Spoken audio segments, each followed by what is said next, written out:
August 2024, End Bad Governance protests in Nigeria. Recall that Amnesty International on the 28th of November 2024 released a report titled Bloody August: Nigeria government's violent crackdown on End Bad Governance protests, where several allegations were made against the Nigerian police, including the killing of at least 24 persons in 6 northern states during the protests. The claims made by Amnesty International in this report were at variance with the records available to the Nigeria police. All recorded incidents of violence during the protests were documented by the police in all 36 states of the Federation and the Federal Capital Territory. These records are available at both the Department of Operations and Department of Research and Planning of the Nigerian Police Force. It is therefore surprising to see in Amnesty International's report such unfounded claims that contradicted what was actually recorded during the protest. Notwithstanding, the Inspector General of Police, in response to the allegations contained in the report, directed a comprehensive and independent investigation into these claims. To this end, a special investigation panel was immediately constituted and given a deadline to submit its findings. The IGP also mandated commissioners of police in the states mentioned in the report to verify the allegations as they pertain to their states and to submit additional reports of the incident.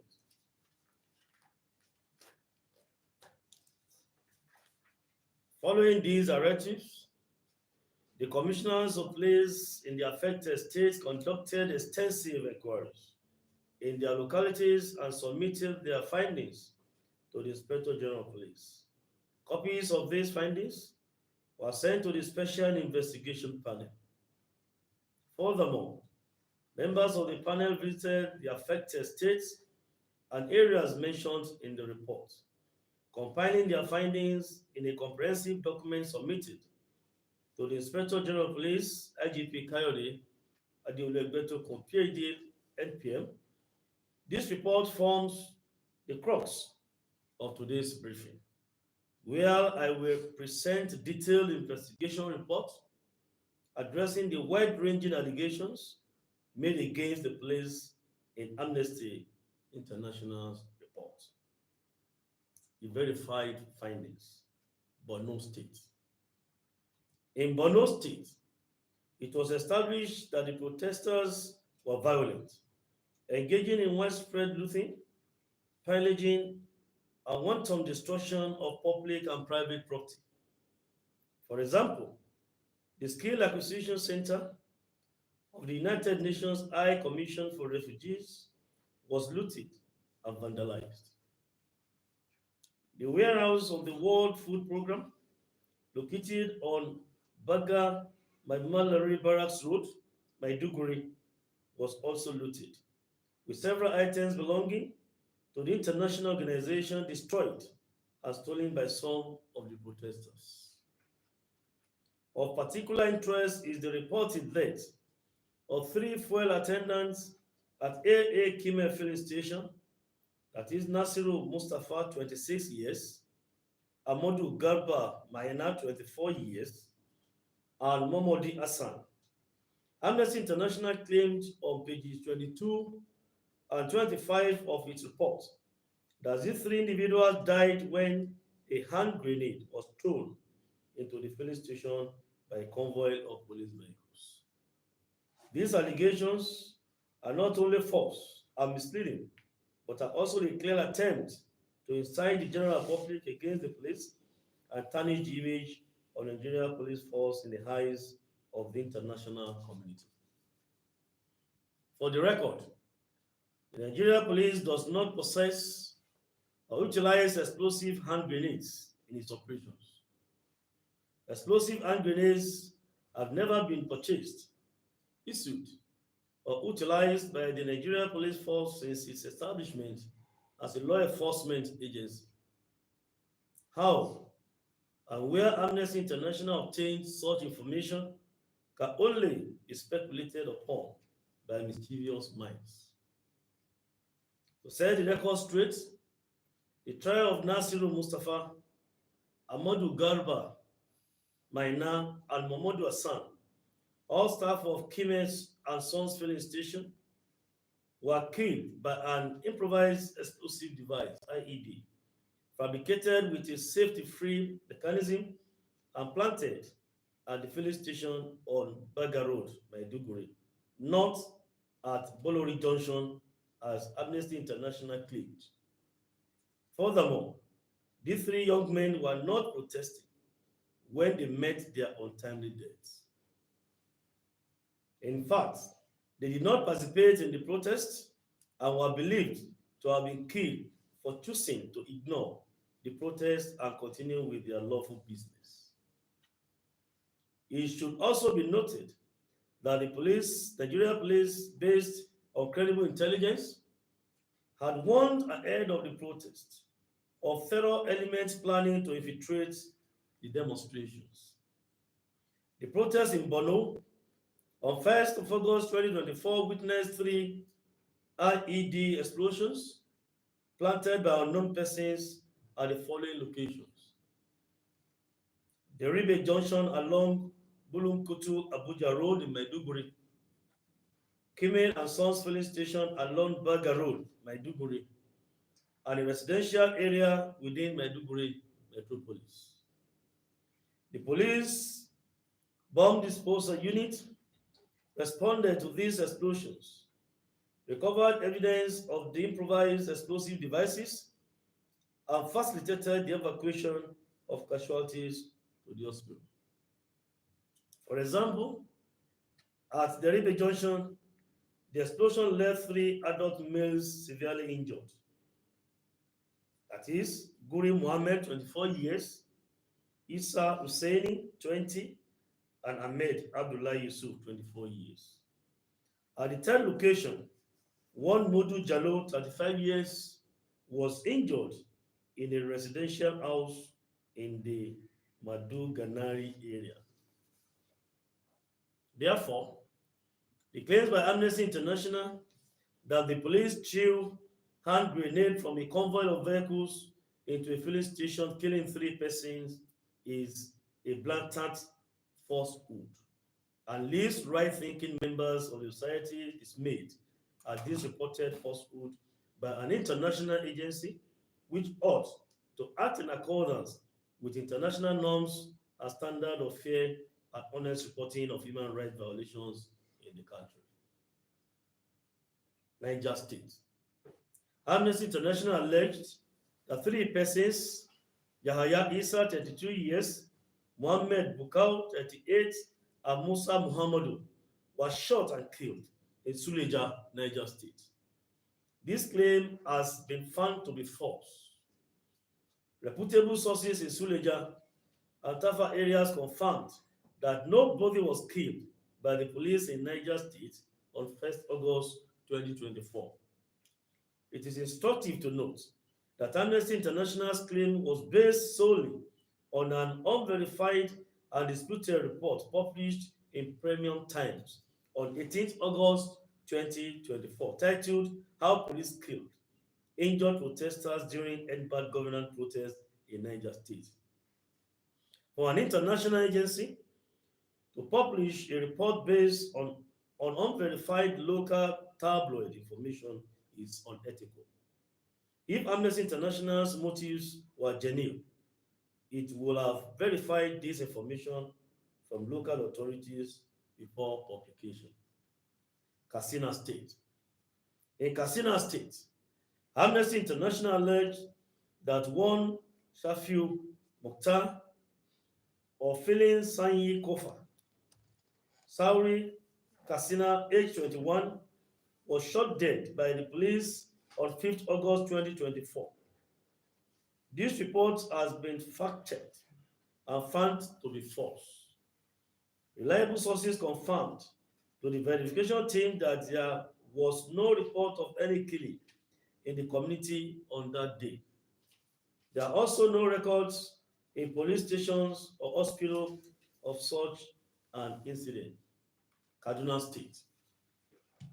Amnesty International's report claims that on 1st October 2024, the police in Kaduna State killed one Abubakar Adamu Abdullahi, a 24-year-old tailor, by shooting him in the chest.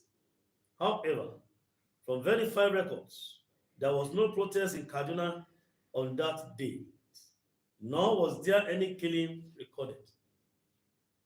Instead, on 6th August 2024, during the protest, a military patrol at Samaru, Zaria, accosted some youths vandalizing public property.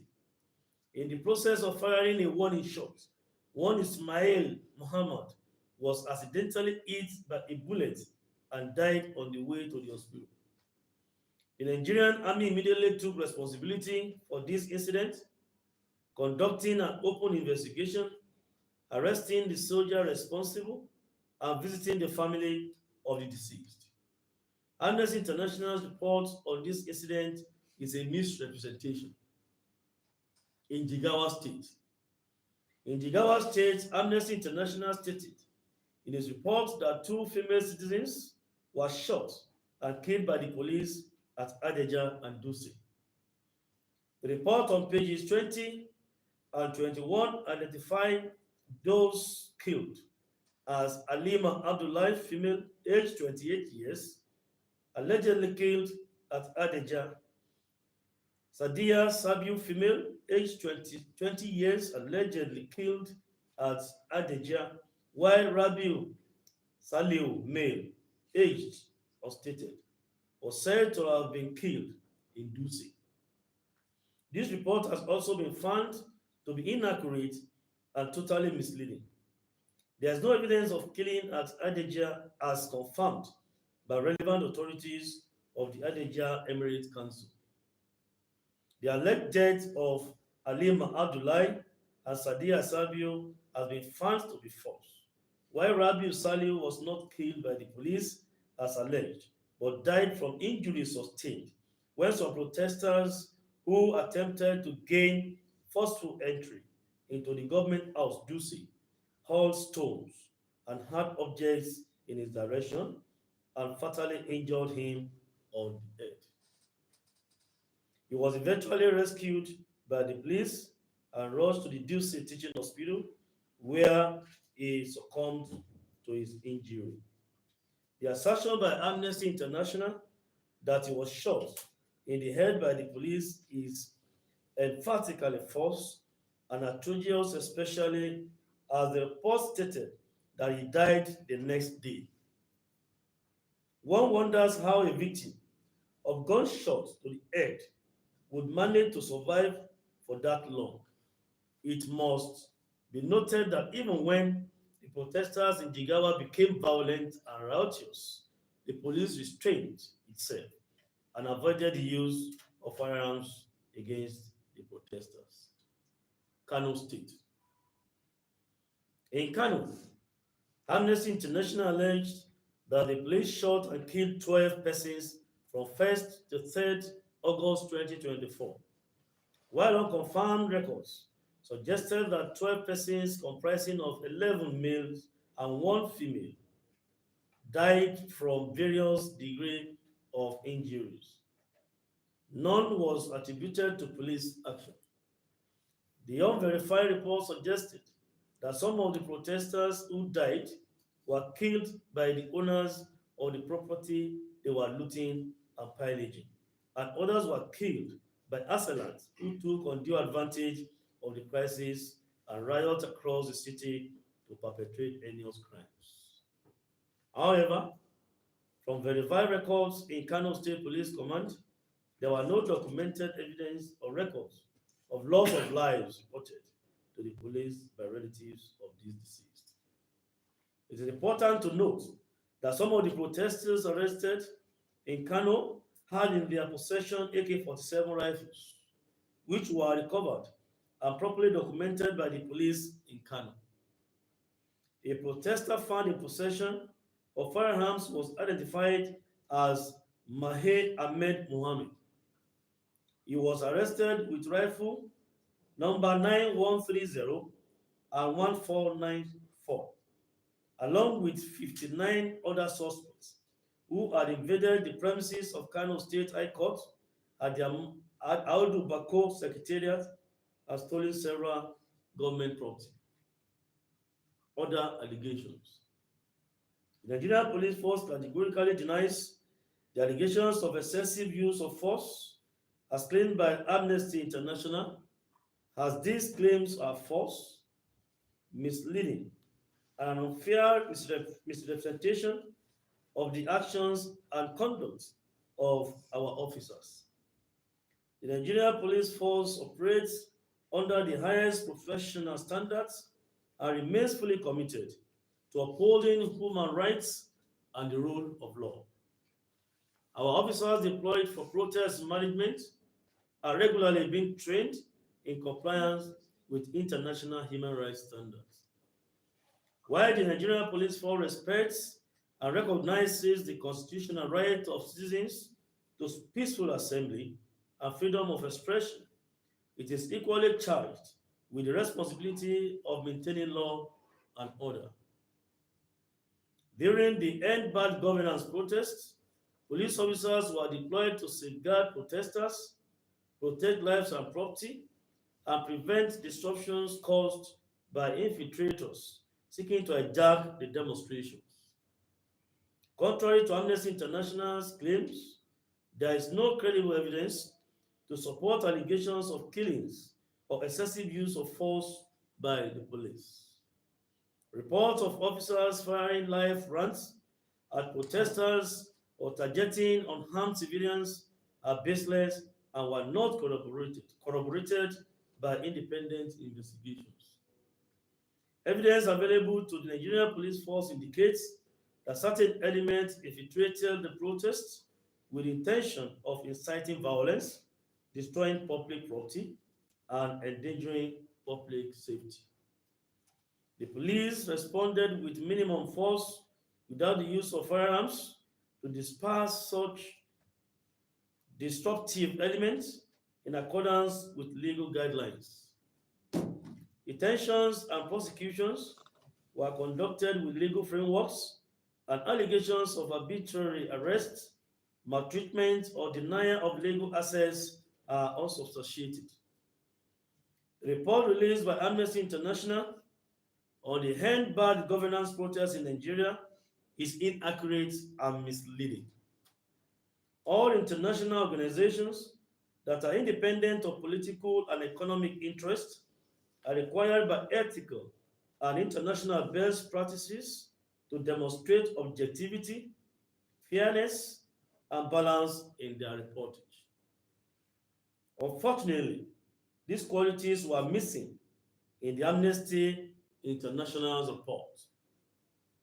The Nigerian Police Force in this present dispensation, under the amiable leadership of IGP Kayode Adeolu, has demonstrated high level of professionalism in public order management across the country. Our standard operating procedure with respect to peaceful public protest is to provide security for peaceful protesters to conduct their protests unmolested by opposing groups, miscreants, and criminal elements.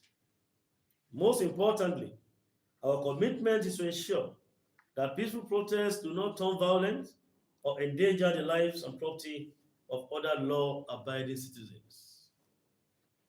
Where protesters begin to loot, burn, pillage property, and kill innocent citizens, including law enforcement agents, the police are duty-bound to halt the drift into anarchy using minimum force. Finally, the police will wish to draw the attention of Amnesty International to the recent decision of the United Nations General Assembly at the fifth session of the Human Rights Council held between 13th June and 8th July 2022, published in its report reference A/HRC/50/42, page 18, paragraph 81B. The UN Human Rights Council stated thus: in regard to facilitating peaceful protest, states should issue protocols on the facilitation of peaceful protest for law enforcement compatible with international standards regarding the use of force, laying out measures to protect peaceful protesters, bystanders, monitors, lawyers, and medics, including from counter-protesters and other targeted forms of violence during a variety of crisis situations and providing for graduated use of force, setting clear limitations on the use of lethal and less lethal weapons. Such protocols must take into account a gender perspective and address the vulnerability of different groups. This decision by the United Nations Human Rights Council has been the gold standard for the Nigerian police force, and our established protocols, which we have followed diligently, is to provide adequately for the security and safety of protesters by ensuring that criminal elements and hoodlums do not take undue advantage to cause total breakdown of law and order. The use of force on protesters is prohibited under the protocols except when necessary to protect lives and prevent the destruction of property. This was the protocol adopted during the End Bad Governance protests in Nigeria, as police commands across the nation were specifically directed to protect lives and property of citizens during the protest.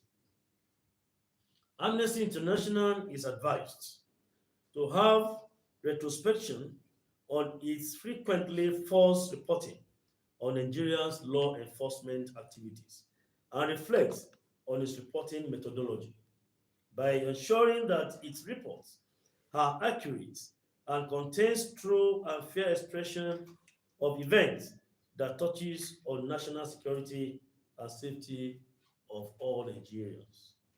Accurate reporting of facts is key to the integrity and character of every international organization, and Amnesty International should not be an exception. In conclusion, the Nigerian Police Force will in due time be writing the Amnesty International to demand for a retraction of this report from the public space and with a public apology. The Nigerian Police Force remains resolute in protecting the rights of all citizens while ensuring the security and stability of the nation. We therefore urge the public to be wary of sensational reports designed to incite mistrust and weaken confidence in law enforcement institutions. Thank you, gentlemen of the press, and God bless you.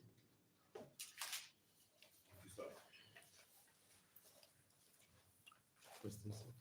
Hmm? Is there a question? Good question you asked. Well, I'll give you a copy of this. yes. Okay, go ahead. My name is Domingo Lamikon. I work with GTV Africa. You said you are going to, police is going to write amnesty to, Yes. to Demand, retract to demand retraction or and public apology. apology. If they fail, what are you going to do? Are you taking Let them them to fail court? first. Let them face first. When they fail, we know what to do. When we get to the bridge, we shall cross the bridge. And I'd like to ask, why haven't you visited their office? I wouldn't know. Maybe the legal has done that. But normally, the first thing to do is to have proper investigation of the allegations raised in the report. The IGP has promised to investigate, and this has been done. This is the full, the detailed report of the investigation. So after this, we have made our publication known. We have made the detailed investigation report known to the public now, and the Nigerian Police Force will take further steps to address this matter. So whatever we should do will be done in due course. How soon can we get it? Hmm? How soon can Your whole life to The speech, GTV the Africa. speech is shared already. It's on your platform. It's on Cities, your the WhatsApp. police has already The speech reacted is to shared the already. report of Amnesty International, and we So wait let's share and the see grace. what next the police are Grace going of to our Lord do Jesus if Christ, and the Amnesty peace of fails God, to Holy react Spirit to be with what us it has now been and done. forevermore. Today is Surely Sunday. goodness and mercy You shall can hear follow us him all the saying days of goodness our and life. mercy follow us We shall because dwell today in is the Sunday presence and of the Lord. Nigerian police draw journalists Me. out from the church and from other places. Till I come your way again, and Bemiga Lami.